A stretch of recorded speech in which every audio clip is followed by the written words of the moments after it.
గౌరవ ముఖ్యమంత్రి వర్యులు రేవంత్ రెడ్డి గారికి నమస్కారం. మా మామయ్య గారు సామినేని రామారావు గారు సుద్దేపల్లి గ్రామం, నెలకొండపల్లి మండలం, ఖమ్మం జిల్లా వాసి. వీరికి ఉన్నటువంటి 2 ఎకరాల 8 గుంటల భూమికి గాను రైతు భరోసా నిమిత్తము 13,275 రూపాయలు నిన్న సాయంత్రం మేము అందుకోవడం జరిగింది. పెట్టుబడి సాయంలో భాగంగా మేము వరి విత్తనాలు కొనడానికి ఆ డబ్బును ఉపయోగించుకోవడం జరిగింది. కార్యక్రమంలో భాగంగా రైతులకు ఇంతటి సహకారాన్ని అందించినటువంటి ముఖ్యమంత్రి వర్యులు, అలాగే మంత్రివర్యులైనటువంటి పొంగులేటి శ్రీనివాసరెడ్డి గారు, తుమ్మల నాగేశ్వరరావు గారు, ఉప ముఖ్యమంత్రి బట్టి విక్రమార్క గారు అందరికీ కూడా రైతుల తరఫు నుంచి, రైతు సంఘాల తరఫు నుంచి ఒక ప్రత్యేక ధన్యవాదాలు తెలియజేసుకుంటున్నాను. ధన్యవాదాలు. నేను ముఖ్య దిలీప్ నాయక్ను, పుల్లూరు గ్రామ పంచాయతీ, గార్ల మండలం, మహబూబాద్ జిల్లా నివాసిని.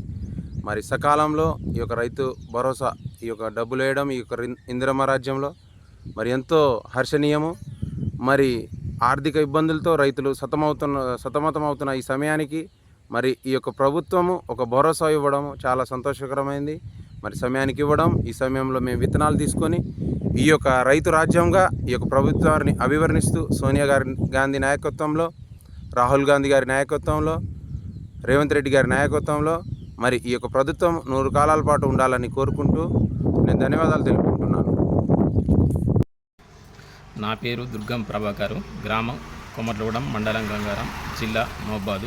నాకు రైతు భరోసా కింద 3 ఎకరాలకు 18,000 రూపాయలు జమ కావడం జరిగింది.